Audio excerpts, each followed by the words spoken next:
Hey everybody, Tim Kawakami here, 49ers Plus Minus with my co-host. It's Matt Barrows from The Athletic. A lot going on. A lot going on with the 49ers.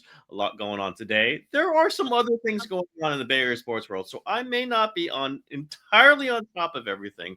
What I do know for the 49ers on Tuesday with a Thursday game coming up in LA against the Rams. Big game, divisional game.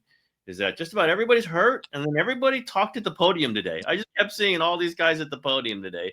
The Shanahan, the guy getting in fights after games, two quarterbacks.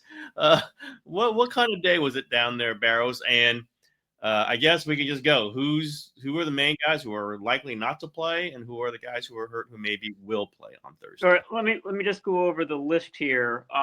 Everyone is injured on this list. So this was another day where both Mac Jones and Brock Purdy spoke to the media, which means that they don't know who's going to be playing on Thursday, although this is the only practice of the week, Tuesday night. Mac Jones was the only quarterback on the 53-man roster there. Brock Purdy did not practice. He was not present. He's dealing with a toe issue. He was asked, okay, if there was a game tonight, could you play? And his answer was, no, I couldn't, but there are 2 more days still to go, and we'll see on Thursday. But to me, it's like, the Cardinals game. I got the impression that he wasn't going to play and that it would be Mac Jones, who, by the way, is not on the injury report at all anymore. He'd been on it since basically August with that PCL injury that he seemed to exacerbate in the Cardinals game. So looking like Mac Jones at quarterback, and no Ricky Pearsall or Juwan Jennings at this practice either. Pearsall is walking around with a bandage on his knee. They're calling it a PCL. That's the one that McCaffrey had last year in Buffalo. Remember, when you fall hard on your knee, kind of forward, right? It's a forward one, yeah. Right?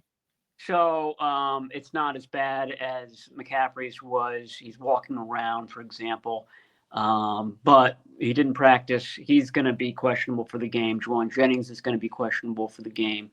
So you might be looking at Mac Jones, and for the first time this season, Mac Jones without Pearsall and without Jennings. So that means that Kendrick Bourne and Demarcus Robinson are your starting wide receivers. Your guy MVS is now back in the mix. I thought Russell Gage was my guy. I guess he's I do think that Russell Gage would be elevated, and those elevations occur on the day of the game, so we won't know until Thursday afternoon who's elevated. But that seems like the likeliest scenario. The 5 would be Bourne, 3 drops on Sunday, MVS 1 catch all season, Sky Moore 1 catch all season, Russell Gage. And who am I missing here? The starter, right? Demarcus Robinson. Demarcus Robinson, who might be. I was waiting for you to get to. What are you purposely leaving him out here? Who might be the best of the bunch and is playing in a building that he's quite familiar with, and with a quarterback, if it's Mac Jones, that he's quite familiar with. It's almost an irony here is that the pass catchers, who are available these days are actually they have more chemistry with Mac Jones than they do Brock Purdy. It's kind of a funny note, but that's what you get when half your roster is injured all the time. So daunting task for the 49ers on the road. Yeah, I don't want to be glib about this because it's a divisional game. You just lost one. You obviously want to win this very badly. You could have been pointing to this if not for all these injuries. And you never tank a game. You just don't. So I'm not saying that. But could you semi-tank it? Like, say, anybody who could possibly get a worse injury, we're not playing. Maybe they're already doing it. Purdy, not playing. Juwan Jennings, not playing. Ricky Purdy, they're not playing. And could you do this? I'm not saying this is a fact. And just say, let's skip this one. We definitely don't want Purdy to worsen that turf toe. And obviously, he could hurt it at any time, but you really could hurt it on a short week after he aggravated it. And on an artificial surface. Like, just you're not in my mind. You're not playing him. You take whatever the circumstances are. You definitely don't play Ricky Pearsall on a short week, no matter what, and forget about it's on an artificial surface. You definitely don't play Juwan Jennings on a short week. Just say, listen, it's great. We can't play them in this game, and just take it off the table. Maybe they already are doing that. Like, what did Shanahan sound like he was implying with those guys? I mean, I think it was similar to Purdy. Like, if he's 100%, he'll play, but very hard to see him becoming 100%. I asked Purdy, was it one play that did it? John Lynch had mentioned on KNBR in the morning that he thought that the 11-yard scramble in the second quarter probably was bothersome to Purdy. And I said, okay, was it one play or was it the aggregate of all 66 plays? And he said it was more the latter. Just playing a game of football caused my toe to be sore. But you play a game of football every week. Yes. 49ers have a late bye this year. So if you keep doing this, gutting it out, you're not quite ready, you're not quite healed, it's just gonna last all season. So that's the question the 49ers have to ask themselves. How many weeks would it take for it to become, a thing of the past, to be totally healed? And if that's not possible, then they just have to sort of kind of grin and bear it, I think. Shanahan did say that the only way to really exacerbate it, to re-sprain it, is to have basically the same situation that he had in week one, which is you're being tackled and the toe is pinned, and probably pinned against turf, and then it suffers that sprain. But it's obviously bothersome enough to Brock Purdy that, Brock, if there was a game tonight, would you be able to play? No, I wouldn't be able to play. So it's a fairly serious injury. Can they afford to lose this game? I mean, is this a game they could not go 110% or whatever you would want to say? Can you ease off the pedal for this game? And is that acceptable in a season where you won 3 games to start? If you're not going to go 17-0, is this a game where you can light up a little bit on the gas pedal? Tim Kawakami. I know. It's not me. It's not me. Advocating waving the white flag. Wow. It's really not me. That's not. I know it's not. Well, I mean, yeah. I mean, that's been suggested, and it may be the wiser decision. Live to fight another day, as it were. But they're not going to do that. It's a division game. It's on national television. It's just the ethos of the league is that you just, you keep punching until you can't punch anymore. So, I mean, in your scenario, you would rest those guys, which probably is going to happen anyway because they are injured. And then maybe not, use Christian McCaffrey as much. Some other guys like that. But I just don't think that they're going to do that. They do have the mini bye coming up. Mm-hmm. And I think a lot of them, I think the rhetoric after the game will be win, lose, or draw. It's going to be, okay, we're going to use this mini bye to our advantage and get as healthy as possible. And they have what I call the dum-dum practice on Monday. What do they call that? Bonus practice. Oh, the bonus practice. Bonus practice. So, that's a way to get back into town and kind of get the body moving and stuff like that. So that's going to be the rhetoric following this game for sure. But it's, it's hard to see them winning it. The Rams are not injured at all. They're playing really well. Their defense, a lot of compliments for the Jaguars defense, and justifiably so. They've got 2 good pass rushers. The Rams defense is probably better. And they're playing at home, playing on turf, playing on a short week. The 49ers are the visiting team. It's tough to pick the 49ers in this one. And in fact, I think they're a 6.5-point underdogs. That's rare that you see that from a 49ers team. Divisional game. And Kyle Shanahan does not like losing to Sean McVay and has lost a bunch of Sean McVay. I get all that. I'm not saying once you snap the ball, you kick it off, you're saying, who cares? I'm just saying there are ways to not press the full tilt button, and just not playing some of the hurt guys would be part of it. And they still could play a tight game. You can still make some plays. They've still got guys out there, but without Pearsall, Kittle, Ayuk, Purdy, Boza, it will be hard to win this game. Maybe these are the ones they pull out of their butt. Like, haven't they pull a couple with Nick Mullins, right? Or didn't Garoppolo beat the Rams when everyone else was hurt that bad year, or one of those years? Like, maybe you pull one out, but I don't think you have to press your guys who are banged up, and you get another week, and then you play on grass in Tampa, and you go as hard as you can in that one. But there's a lot of guys. It's a lot of guys who are hurt. You just don't want this to come up every week, specifically with Purdy. You just don't want it to be, is he going to play this week or is he not? And they've already gone through this for a while now. And I do think it's a tip-off when they bring Purdy and Mac Jones to the podium. It's probably not going to be Purdy playing, because you're accepting the possibility that he's not playing. He might as well not play. But they come out of this, they're 3-2, and I think they're going to really want to win that next one if they lose this, because they don't want to go 3-3 after a 3-0 start. It's survivable, but it's not a good moment. It's not a good feeling, and who knows who'll be injured out of that. They didn't really practice today, I would imagine, right? It's kind of like a light walkthrough. I can't imagine they're doing anything hard.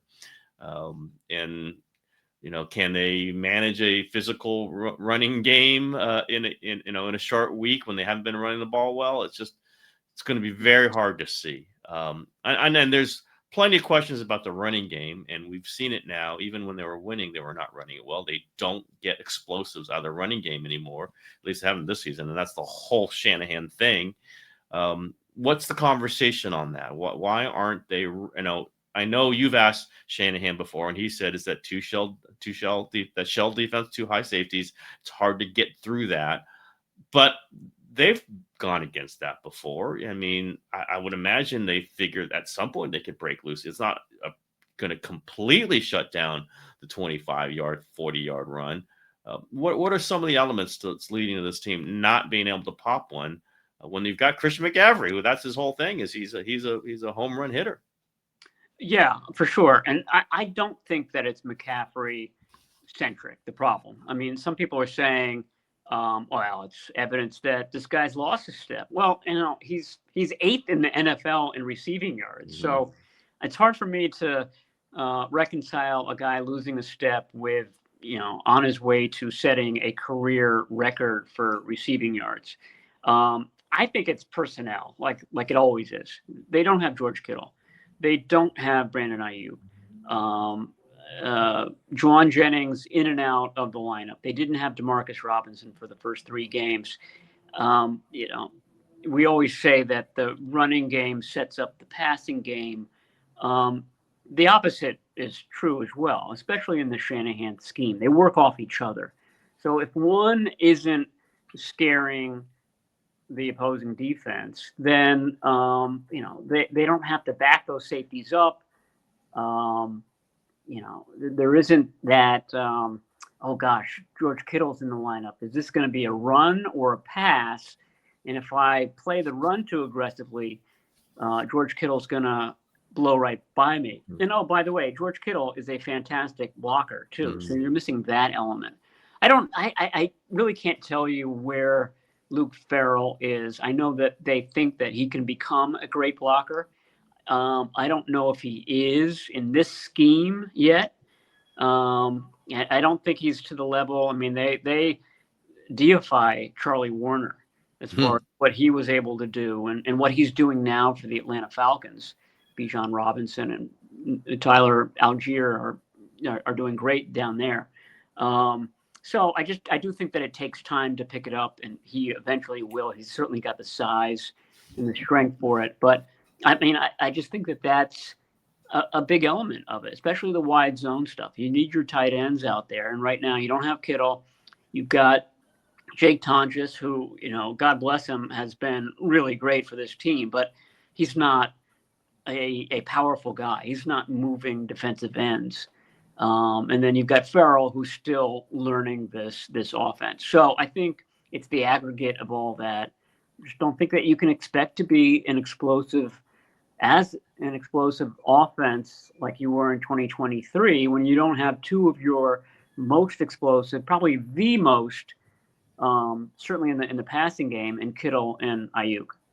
And you know me about Juwan in blocking. Like, that is a guy they run behind almost, like literally almost like he's a tight end. Sometimes it feels like almost like he's a tackle. Like, we're going over there, and that's where Juwan is going to knock his guy down and keep pushing him and keep blocking him. And that's how you get big runs. It's a great point. It just, those receivers are so important in a Shanahan offense for so many different ways. And they don't have Ayuk, who's a good blocker. And they don't have Jennings, who is a great blocker. And obviously Kittle as the two-way receiver is so important. And it's so obvious until you said it. I was like, I hadn't even thought about that. And I don't think it's McCaffrey having, any explosion issues. Again, we've seen him just blow through people on the past games for touchdowns. We've seen it. So, but does not feel like a 49er offense this year. It just hasn't. They're 3-1. You just get the wins when you can't. But when you don't have this kind of Shanahan grind you offense, you can't screw up, right? That's the point. You can't turn it over 4 times. I mean, you probably can't even turn over 2 times and expect to win. They might turn over 4 times plus 7. And you can't give up kickoff returns to the 50 late in the first half. And you can't give up punt returns for touchdowns. Like, those are always going to hurt. They're definitely going to hurt when you're a team that's barely getting a running game going and your passing game is suffering because you're not getting a running game going. Play action is different, and also your top receivers are out anyway. It's that narrow margin they had last year too when McCaffrey was out, and that they completely messed up last week. Yeah, for sure. Your point about the wide receivers is well taken. The difference between a 6-yard run and a 60-yard run sometimes is those last guys. And those are the ones that the wide receivers are taking on. And Juwan Jennings is good at that. Brandon Ayuk is good at that. Deebo Samuel is good at that. I mean, look at that opening game in 2023 in Pittsburgh. McCaffrey had that long touchdown. Ayuk was kind of pushing a guy around for the last 15 yards of that. Yep. I don't know whether Kendrick Bourne is to that level. I think he had a really bad game against the Jacksonville Jaguars, and that extends to the downfield blocking as well. I don't know about MVS at it. I think Pearsall, Pearsall still picking it up. So, I mean, I think that Demarcus Robinson is good at that. Something he had to do for the Rams. That may pick up. But again, I mean, we're sort of in this waiting for Godot cycle again, where you're just waiting for all of these guys to come back. And then you hope when they do, it's like this magic fairy dust that just kind of transform things. The problem with that is that when guys miss a lot of time, like Ayuk certainly has, like George Kittle has, it just doesn't turn on like that. It takes time. It takes cohesion, and that's what the big regret with Kittle is. For example, he was having a fantastic summer, probably the best summer he's had since 2018. He was out there. He was making plays. He and Purdy were just in sync. And then first quarter of the first game, he has a hamstring injury. So it's a long season. There'll be time to get it back, but it's going to take a while to get it back. I don't know if they bring him back just in time for him to take a 4.5-hour flight to Tampa, and he plays in that game, maybe. But I would think that maybe the week after that, I think that's Atlanta, Sunday night game against Atlanta might be Levi's might be when we see Kittle's return, and that's a big one for the passing game. That's a big one for the running game. And let's go through maybe some of the other injury stuff. Ronaldo Green, who missed last game, is he on track to be coming back? I think so. He's still dicey, like a lot of these guys are. I thought that one of the lone silver linings from the Jaguars game was that Darrell Luter played well. Mm-hmm. They did not pick on him, and that was by design a lot of times. But on a lot of plays, it was Brian Thomas versus Darrell Luter, and I thought, okay, for sure, the Jaguars are going to go in that direction. I think that he had safety help, and Trevor Lawrence kind of read it correctly and went to different receivers on those. But it showed that they can get through a game without that being problematic. I mean, there were some tackling issues for sure from Jason Pinnock and Marquise Siegel, but as far as kind of explosive plays in the passing game, they got through that one without allowing anything huge. So I thought that was a plus for that game. And maybe some guys coming back. CJ West, any update on that?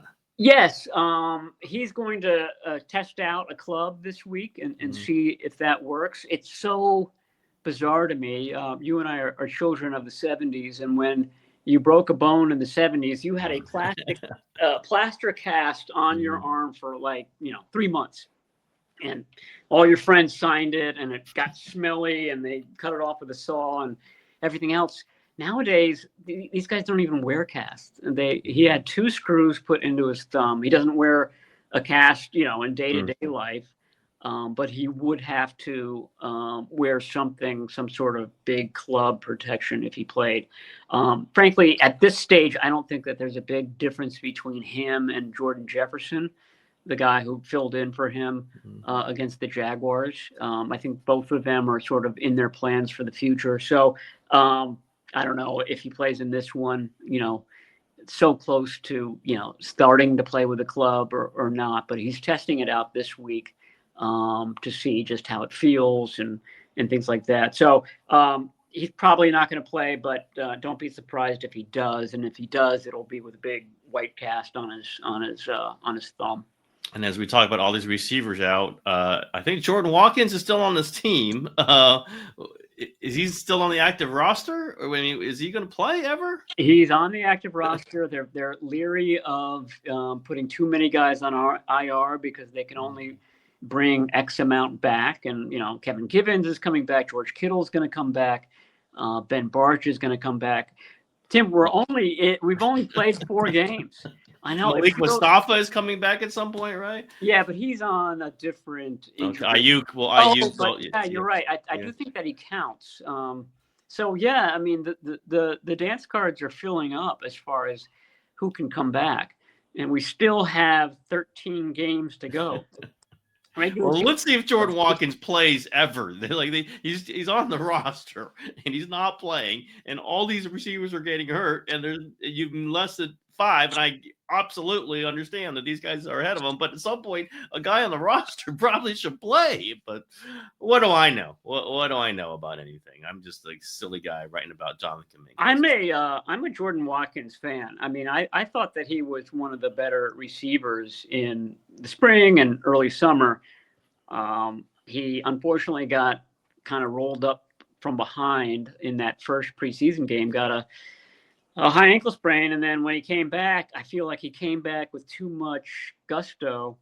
I got to make up for lost time, and overdid it in his first practice back. And then he's got a calf strain. So that's where he is right now. And I think the calf strain was significant, definitely IR worthy calf strain. But they figure, we have to keep 7 guys down on game days anyway. Let's just keep making the 2 Jordans, the 2 rookie Jordans, Jordan Watkins and Jordan James, are sort of in that Dante's circle of inactives, and they can't get out. Well, this was not Dante Pettis' circle. Dante Alighieri. Yeah.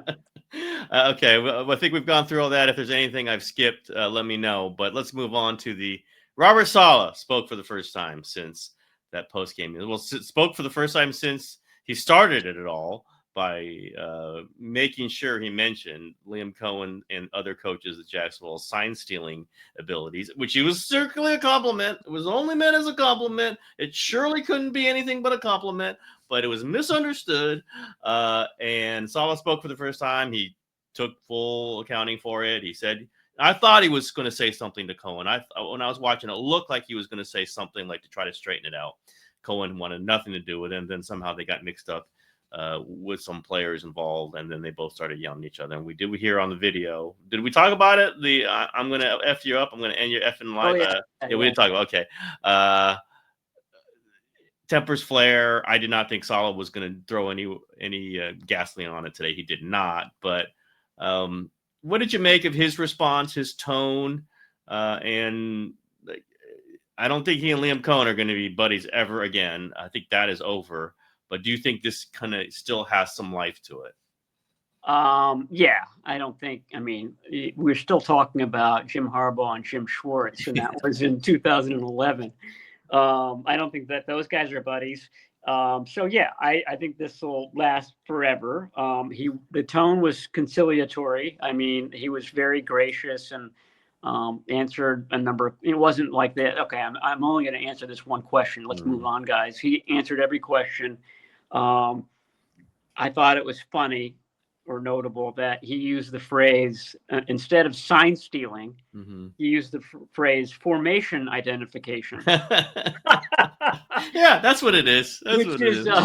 Which is less jarring than sign stealing is. So he was very careful with his word choice, never mentioned sign or stealing in a lot of answers. I was told through another person with the organization that I was absolutely wrong. It had nothing to do with the fact that they were both finalists for the Jacksonville Jaguars job. But I also, I mean, if you go up and you ask Robert Saleh that, I mean, what's he going to say? Oh yeah, absolutely. I hate that guy because he got the job instead of me. So I think that, I mean, how could it not be somewhere in the background? And the way that Saleh just exploded too makes me that okay. If he truly was, okay, I'm in the wrong here. I did this guy, an injustice by saying sign stealing, and he was going to apologize, and I think he was, but it didn't take a whole lot to get him in the red line. It was like 2 seconds. It was 2 seconds between. There you go. I'm going to apologize, and I'm going to end your effing life. I thought, I was laughing because today. I think I mentioned it on Sunday was, it's the Sean McVay school. It's like, well, where did Sean McVay learn from? Who was the guy that Sean McVay points to as a guy he really started with? That would be Kyle Shanahan. And it's Kyle Shanahan's group of coaches. And geez, who did Saleh mention now in a list of coaches who are really good at formation identification? Just 3.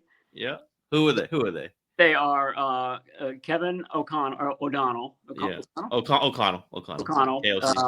Well, he mentioned Kyle today. He made sure to throw Kyle into the mix today. And then last week he mentioned Sean McVay. So bottom line, Tim, is that you need to be watching that post-game handshake on Thursday night. Because I'm not going to be there. I mean, hopefully the cameras stick on it. I will not be there. So maybe I should be there for just in case. Where there's a Salah McVay, we'll get into it. Now you don't take my name out of your effing mouth. That would be hilarious.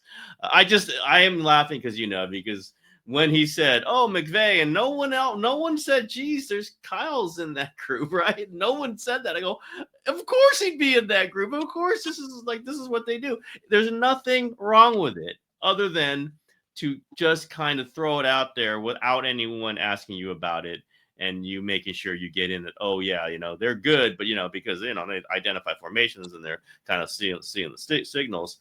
That is a bit of a slight. It is. They can say what it is. Kyle can say he meant as a compliment. That Saleh meant as a compliment. It's a slight that they're doing this not out of brilliance. They're doing this because they're picking up some of the signals. So that's again, it's part of the thing. It's part of what happens. If someone said about Saleh's defense, he'd be pissed. There's no question about it. If someone said about Shanahan's offense, he'd be pissed. So I'm just amused by it. We've been around football coaches for a long time to know that this is how football coaches, this is how they are in real life. It really is.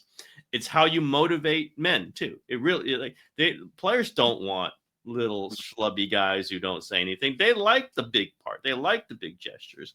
So I'm sure they're all amused by it.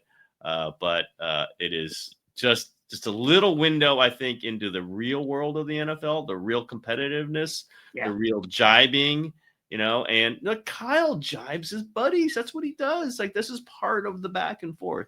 So, and they really want to beat those guys. But I continue to be entertained. Now, Salah's done this in back-to-back pressers where he's entertained the hell out of me. And I haven't been there. I got to make sure I get down there for a Salah presser, man. This is good stuff. Anything else from the marathon of pressers today? Marathon, everything coming out of 49ers. Well, Mac Jones, like I said, no longer on the practice report, but he's still practicing with a brace on his left knee. So that sort of suggests that the knee isn't quite 100%, or else, they're leery of another kind of relapse there. And he's facing, frankly, I'm assuming he's playing on Thursday. He's facing a really good pass rush again. And he's not all that mobile, and he's less mobile with the brace. So I got to think that that's part of the game plan. Just get the ball out of his hands as fast as possible. Basically, the same game plan that the Jaguars had against the 49ers. That was one of the kind of takeaways, the 49ers saying, oh, there's nothing wrong with the pass rush. It's just that Trevor Lawrence was getting rid of the ball quickly. And he was not, I looked it up. He was maybe 5th or 6th in week 4 as far as getting rid of the ball, the time that he was holding it. So it was fast. It wasn't, abnormally fast. And I mean, that third down play, that was a real backbreaker, the one to Travis Hunter. He had to hold on to the ball for a little while. He had to allow Hunter to get down the field. And, that's when you need your pass rush to really step up. And it just did not hit home at any key moments on Sunday. I don't think this is going to be the game, but it's going to be one of the indicators for whether the 49ers, really try to push for a trade for a pass rusher. Not specifically 3-2 doesn't really change. You still got those 3 ones in the pocket, but this one and the next one might be if they lose both, maybe they're not that interested in going after a Trey Hendrickson or whoever. And if they win one of them, I think they would start to begin to get really interested. That's going to be about the time over those next few weeks from there. And I think you get 4 wins, you're 4-2, you're 4 and, you're 5-2, 5-3. That's the area where you make that move. Now we'll see if they get there. All right, Barrows, long day. I might be recording another Warriors podcast. I don't want to, even though there was a news breaking on that thing. But there's all kinds of stuff. Buster Posey press conference tomorrow, fired Melvin yesterday. It's just, there's a lot of stuff for me. There's a lot of stuff, but that's okay. We like it busy. You're a media mogul. I mean, this is what you signed up for. Move. All good. Yeah, you'd rather have it be busy and interesting than boring and completely whistling into the wind. So I'm all good with it. I'm just noting that there's a lot of stuff going on. It is, man, the last few days have been ridiculous, but all good, Barrows. We will talk after the game, probably Thursday night. If we can't get it done Thursday night, we will do it Friday morning, but probably Thursday night. So stay tuned for that one, everybody. The Mac Jones Express. See if you can remain undefeated. All right, everybody.